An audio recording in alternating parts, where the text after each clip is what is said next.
रस्त्याची परिस्थिती म्हणजे रत्नागिरी नगर परिषद हे आज रत्नागिरीचे पालकमंत्री चालवत आहेत. त्यामुळे जे रस्त्याला खड्डे पडलेले आहेत ह्याला दोषी म्हणजे एक नंबरला रत्नागिरीचे पालकमंत्री आहेत.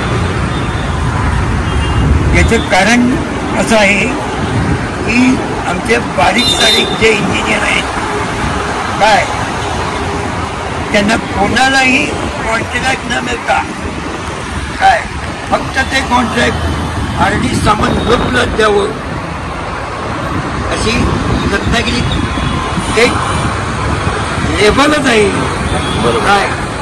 त्यामुळे इंजिनियर जरी मुलगा झाला रत्नागिरीला आणि तो कॉन्ट्रॅक्ट विषयात गेला तरी ते काम RD सामान कंपनीलाच लावलं पाहिजे आणि त्यांनी ते हे करावं.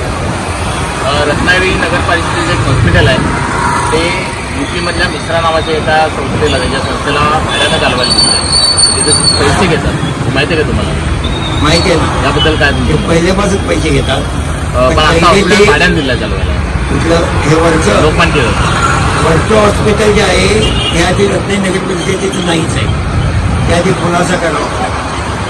तिथं बोर्ड लावला आहे रत्नागिरी हे रत्नागिरी नगर परिषद शो आहे. मग कोणाचं समजला का? मूळ रत्नागिरी नगर परिषदेचं हॉस्पिटल हे मालनाक्यात होतं. ते आता तिकडे नेऊन ठेवलेलं आहे इमारतीसाठी. बरोबर, समजलं का? असं ते पण तरी सुद्धा ते भाड्यानं UP-वाल्या माणसाला दिलं. त्यावर काय प्रतिक्रिया? त्यावर प्रतिक्रिया म्हणजे रत्नागिरी बरेचसे डॉक्टर आहेत त्यांना ते देऊ शकत नाही. तर नगरपालिकांना लोकांसाठी मोफत सोयी चालवल्या पाहिजेत ना. टॅक्सचा उपयोग काहीतरी झाला पाहिजे. अजून काय समस्या जाणवते तुम्हाला रत्नागिरी? रत्नागिरी नगर परिषद जी आहे ना UP म्हणजे तरी जवळच आहे काय. UP-पेक्षा आणखीन गावातले कोण येतील कारण की रत्नागिरी नगर परिषद हे पालकमंत्री उदय सामंत चालवतात.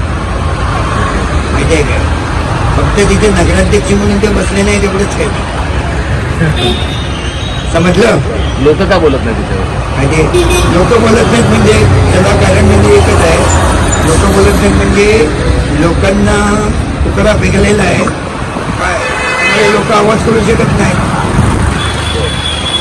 दहशत आहे. दहशतच आहे. रत्नागिरीत काय विकास झाला पाहिजे तुम्हाला वाटतं?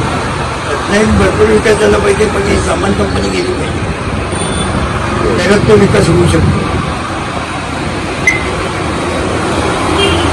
असं मत आहे. आपलं आंदोलन हे कुठल्या व्यक्तीविरोधात नाही आहे, सध्या विचाराविरोध आहे, भ्रष्टाचाराच्या विरोधात आहे. विचाराविरोधात जरी असले भ्रष्टाचार असलं तरी त्याला जवळ व्यक्तीचे असल्याशिवाय ते होऊच शकत नाही. बरोबर, समजलं? तुमचं म्हणा की गाडीला चाकं किती असतात? 4 असतात. तरी लोक त्यांना निवडून का देतात? पैसा.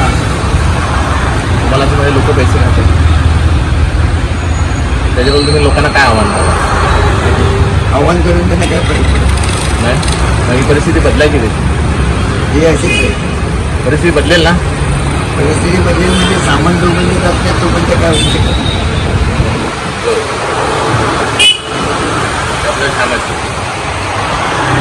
रत्नागिरीत कुठलेही उद्योगधंदे आले पाहिजे तुम्हाला वाटतं?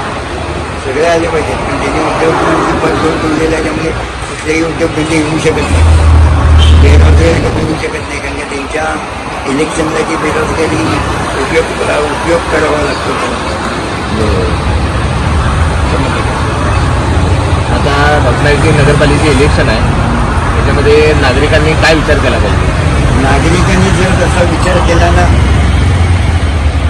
तर आज भरपूर आहे संधी आहे लोकांना. पण बदल घडणार या वेळेला एवढं निश्चित. ओके, मी 100% बदल घडणार. सर्वसामान्य लोकांनी इलेक्शनमध्ये उतरलं पाहिजे, तुम्हाला काय वाटतं? सर्वसामान्य लोकांनी मत दिलं पाहिजे. मत पण आपलं मत फुकट जाणार नाही याची काळजी घ्यावी. हे मेन आहे. थँक्यू, तुम्ही आलात, शुभेच्छा दिल्या. तुमचं काय मत मांडायचं? हे मत पण त्यांच्यापर्यंत पोहोचेल हे मी गॅरंटी आहे. माहिती आहे का?